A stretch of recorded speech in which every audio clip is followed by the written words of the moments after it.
Solein Ultra PLA é um bom filamento? Aliás, o que é um bom filamento? E hoje, inaugurando o quadro Review do Filamento, essa é uma pergunta que eu vou tentar responder para vocês e até mesmo estabelecer o que nós consideramos aqui um bom filamento. Antes de mais nada, eu já queria pedir para você se inscrever aqui no canal, curtir e compartilhar esse vídeo, tá? Todos os PLAs que eu estou testando aqui, eu comprei, eu não tenho afiliação com nenhuma marca e vocês vão ter a minha opinião sincera. Então, deixem esse apoio aqui pro canal, que ele é muito importante. E indo direto ao ponto, o que é um bom filamento? Essa foi uma pergunta que eu fiz lá no Instagram recentemente, numa caixinha de perguntas, e as respostas, por mais que elas variassem um pouco, todas elas giraram em torno da facilidade de imprimir, ou seja, da capacidade de você tirar o PLA da caixa, colocar na impressora e ter bons resultados sem ter que fazer grandes ajustes. E com isso em mente, eu estou criando esse score do filamento, esse ranking do filamento, onde eu vou comparar as principais características que um bom PLA precisa ter para te dar esse bom resultado que você espera, classificá-las e aí sim tentar chegar numa espécie de ranking, tá? Esse é o primeiro review que eu estou fazendo. Óbvio que eu já estou fazendo um comparativo com outro PLA, que é o da Bambolab, que vai ser aqui o meu benchmark, vamos dizer assim. E possivelmente algumas coisas vão mudando à medida que ele for avançando. Mas, para começar, é isso. O que eu não vou testar aqui no caso do PLA? Até para já definir a expectativa de vocês. Neste momento, eu não vou testar a resistência desse material, tá? PLA, vou focar aqui no aspecto estético e facilidade de impressão. Não vou avaliar a questão de adesão entre camadas, nem a resistência à tração desse material, porque não é o foco do PLA, tá? Por mais que o PLA seja um material leve e resistente, ele não é um material para peças extremamente funcionais, peças de engenharia. Para isso você tem outras coisas como ABS, asa, Tritan, etc. Isso quer dizer que eu nunca vou avaliar isso? Não, quer dizer que eu vou avaliar isso hoje neste vídeo. Mas eu já vou comprar alguns equipamentos aqui para fazer esse teste comparativo de todos eles depois, para quem tiver curiosidade. Então, o que será avaliado aqui? Como que esse filamento vem embalado? Ele é compatível com MS? Ele não é compatível com MS? Quão fácil é imprimir com ele? Precisei fazer muitas calibrações ou o perfil padrão atendeu? Como que ele se comporta nos cenários mais complicados, como bridging, overhang? Ele apresenta stringing? Qual que é a velocidade volumétrica? Ele é rápido ou ele é lento? Tudo isso são aspectos pelos quais eu fiz diversos testes e vou compartilhar com vocês aqui hoje. Então, bora lá! A Solein é uma nova linha de filamento da Creality que se posiciona abaixo da linha Ender+. Conta com duas variações, a Ultra PLA e a Matte, totalizando aí 16 opções de cores disponíveis no momento. Muito pouco ainda se comparado a outras marcas, mas um bom começo. Aqui no Brasil, a linha PLA normal está R$ 95,00, enquanto a linha Matte está R$ 105. Será que vale a pena? Eu vou mostrar para vocês agora. Indo para a embalagem, vem numa caixa de papelão bem simples, que não ofende, mas também não agrada muito. Hoje o meu referencial nesse assunto, que é o meu nota 5, é a linha Panchroma, tá? Polymaker, mas zero problemas também com a embalagem.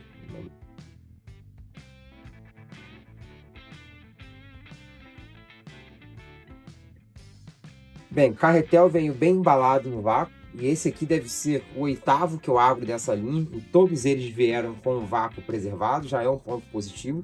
Pois eu pego muitas marcas que, embora eles venham embalado a vácuo, é frequente ele ter perdido isso. O carretel é o mesmo da tradicional linha Ender+, para quem já está acostumado.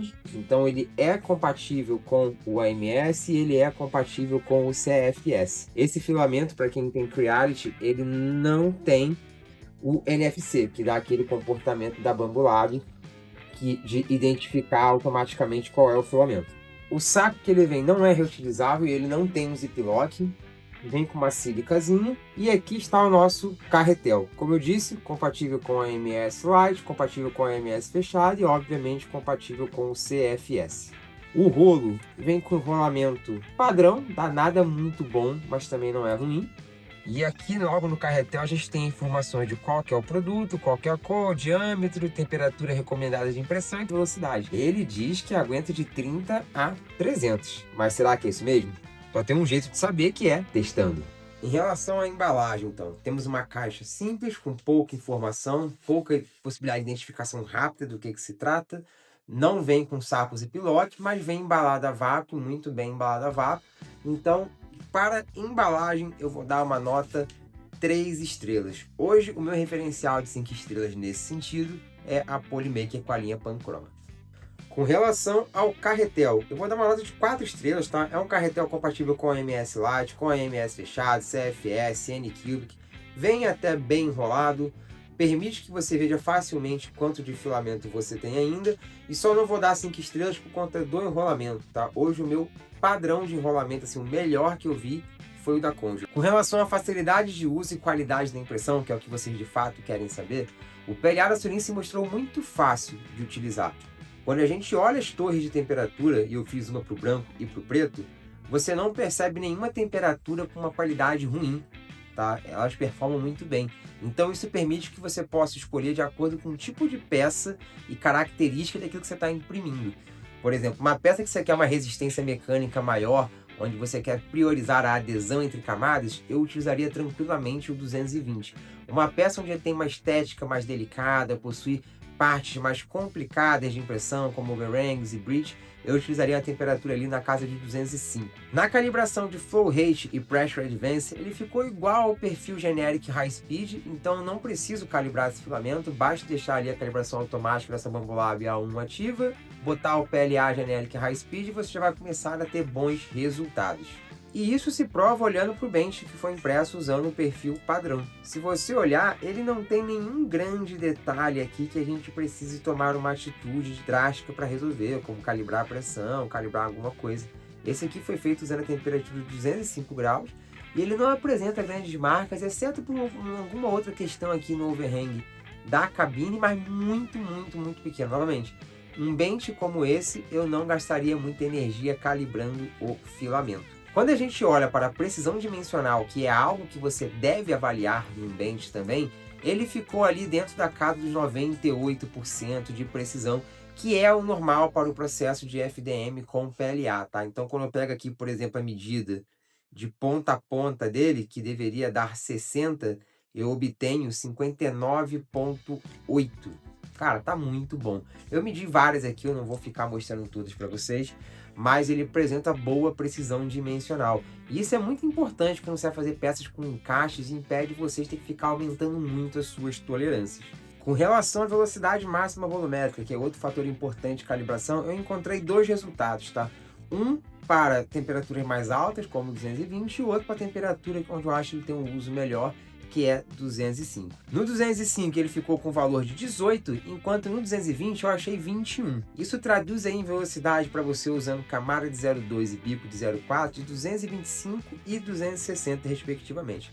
Um pouco abaixo dos 300 que a gente vê na embalagem, porém ainda assim um PLA High Speed, tá? Para mim qualquer PLA com 18 para cima é um bom PLA High Speed no que diz respeito aqui à velocidade. No teste de stringing e retração, eu também não identifiquei necessidade de ajuste. A calibração padrão de retração já me entrega uma impressão sem nenhum problema de stringing, tanto no 205 quanto no 220. Esse não foi um problema que aconteceu. A única mudança que foi necessário fazer, que não necessariamente é uma calibração, mas impacta no ajuste do perfil de filamento, é com relação à temperatura da mesa, tá? O PLA da Soleil, ele possui uma adesão absurda na mesa. Então, se você deixar a configuração padrão de temperatura na sua mesa PEI, que é 65 na primeira camada e 60 nas demais, você vai ter muita dificuldade de tirar a impressão da mesa e você ainda vai acabar com o fundo, se for na preta, por exemplo, esbranquiçado, igual esse daqui, que inclusive deixa um desenho na sua mesa. Então você precisa imprimir ele tranquilamente ali na casa dos 50 graus no máximo para sua mesa. E por todos esses motivos, não demanda nenhuma calibração, eu vou dar uma nota de 4,5.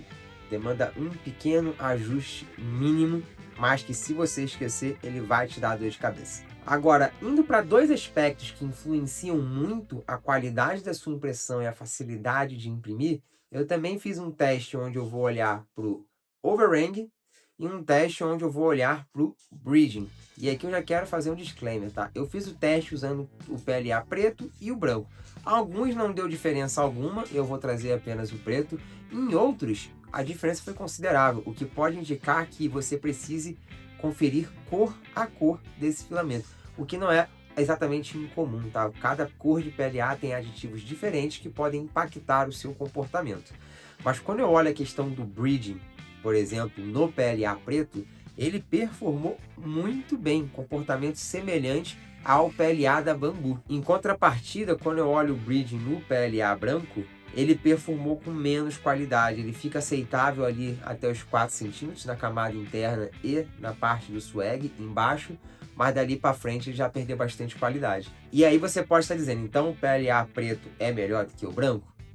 Quando a gente olha para a questão do overhang, o PLA branco performou melhor, tá? Pelo menos neste teste aqui.